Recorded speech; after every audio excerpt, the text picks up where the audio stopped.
There once lived a poor tailor who had a son called Aladdin, a careless, idle boy who would do nothing but play ball all day long in the streets with little idle boys like himself.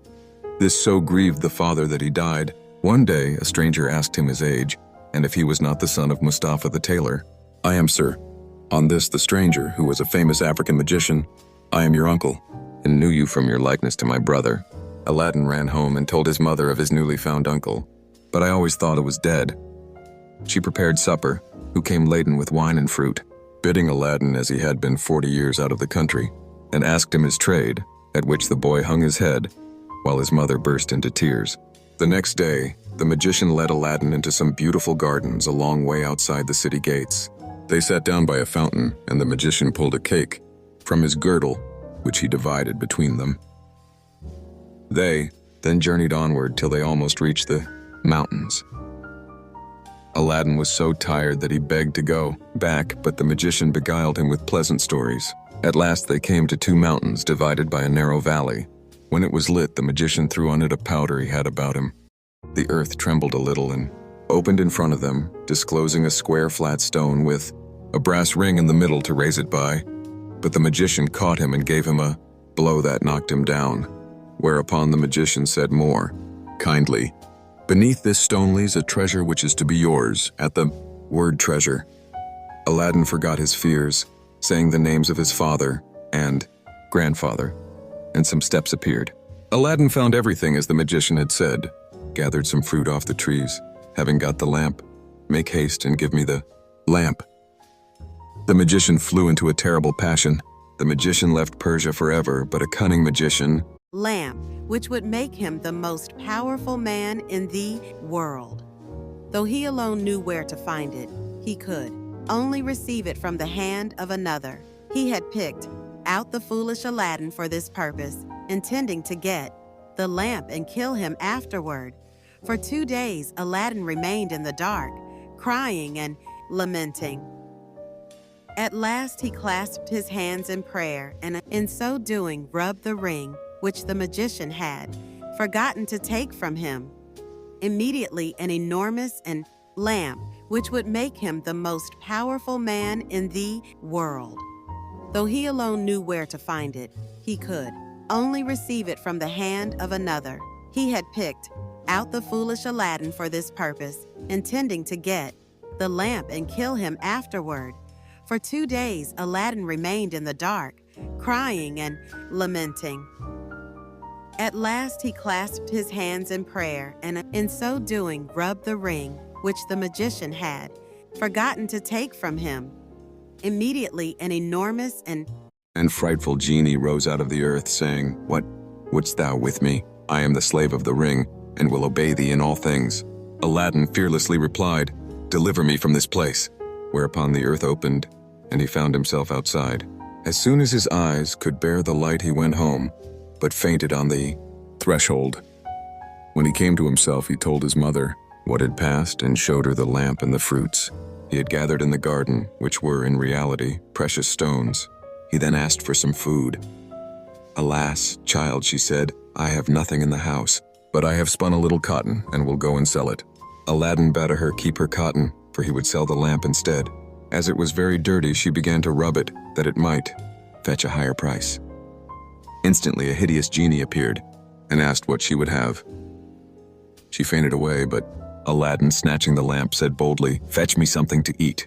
The genie returned with a silver bowl, 12 silver plates containing rich meats, 2 silver cups, and 2 bottles of wine.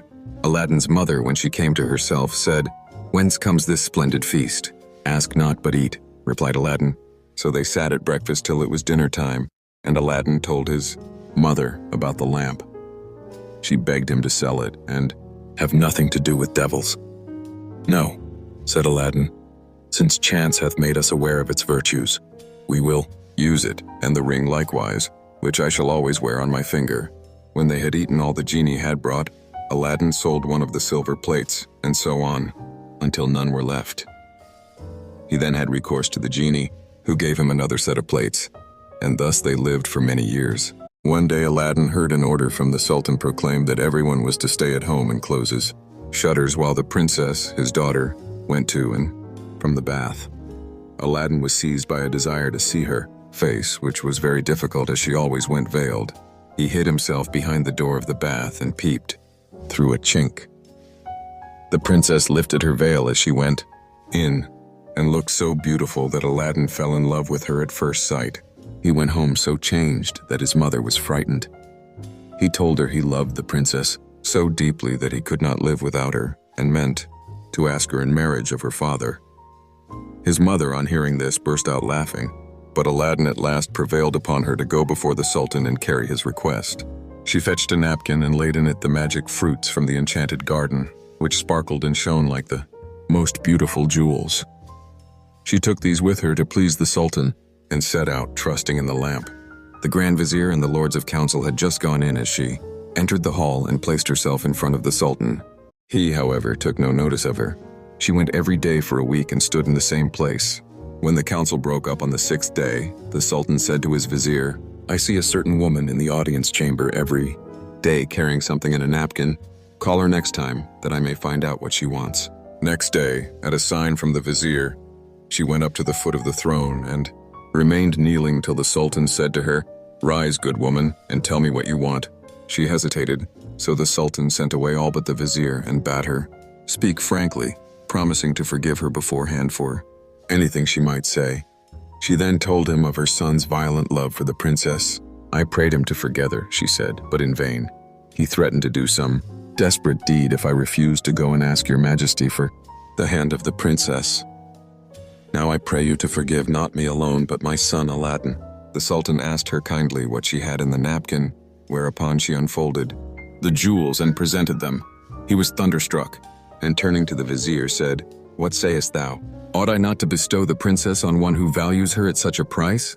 The vizier, who wanted her for his own son, begged the Sultan to withhold her for 3 months, in the course of which he hoped his son would contrive to make him a richer present. The Sultan granted this and told Aladdin's mother that, though he consented to the marriage, she must not appear before him again for 3 months. Aladdin waited patiently for nearly 3 months, but after 2 had elapsed, his mother, going into the city to buy oil, found everyone rejoicing and asked what was going on. "Do you not know," was the answer, "that the son of the Grand Vizier is to marry the Sultan's daughter tonight?" Breathless, she ran and told Aladdin, who was overwhelmed at first, but presently bethought him of the lamp. He rubbed it, and the genie appeared, saying, "What is thy will?" Aladdin replied, "The Sultan, as thou knowest, has broken his promise to me, and the vizier's son is to have the princess. My command is that tonight you bring hither the bride and bridegroom." "Master, I obey," said the genie. Aladdin then went to his chamber, where, sure enough, at midnight the genie transported the bed containing the vizier's son and the princess. "Take this new married man," he said, "and put him outside in the cold and return at daybreak." Whereupon the genie took the vizier's son out of bed, leaving Aladdin with the princess. "Fear nothing," Aladdin said to her. "You are my wife, promised to me by your unjust father, and no harm shall come to you." The princess was too frightened to speak, and passed the most miserable night of her life, while Aladdin lay down beside her and slept soundly. At the appointed hour, the genie fetched in the shivering bridegroom, laid him in his place, and transported the bed back to the palace. Presently the Sultan came to wish his daughter good morning. The unhappy vizier's son jumped up and hid himself, while the princess would not say a word, and was very sorrowful. The Sultan sent her mother to her, who said, "How comes it, child, that you will not speak to your father?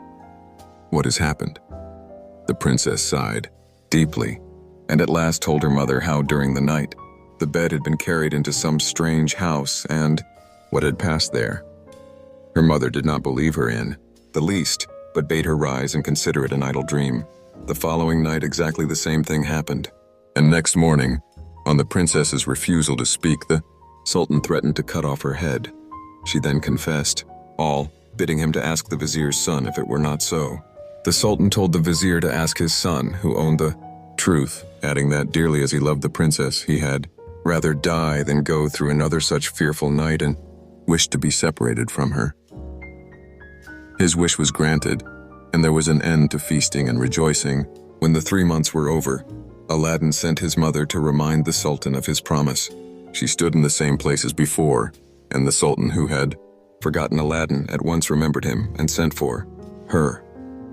On seeing her poverty, the Sultan felt less inclined than ever to keep his word, and asked his vizier's advice, who counseled him to set so high a value on the princess that no man living could come up to it. The Sultan then turned to Aladdin's mother, saying, "Good woman, Sultan must remember his promises, and I will remember mine, but your son must first send me 40 basins of gold, brimful of jewels, carried by 40 black slaves, led by as many white ones, splendidly dressed. Tell him that I await his answer." The mother of Aladdin bowed low and went home, thinking all was lost. She gave Aladdin the message, adding, "He may wait long enough for your answer." "Not so long, mother, as you think," her son replied. "I would do a great deal more than that for the princess." He summoned the genie, and in a few moments, the 80 slaves arrived and filled up the small house and garden. Aladdin made them set out to the palace, 2 and 2, followed by his mother. They were so richly dressed, with such splendid jewels in their girdles, that everyone crowded to see them in the basins of gold they carried on their heads. They entered the palace, and after kneeling before the Sultan, stood in a half circle round the throne with their arms crossed, while Aladdin's mother presented them to the Sultan. He hesitated no longer, but said, "Good woman, return and tell your son that I wait for him with open arms." She lost no time in telling Aladdin, bidding him make haste. But Aladdin first called the genie. "I want a scented bath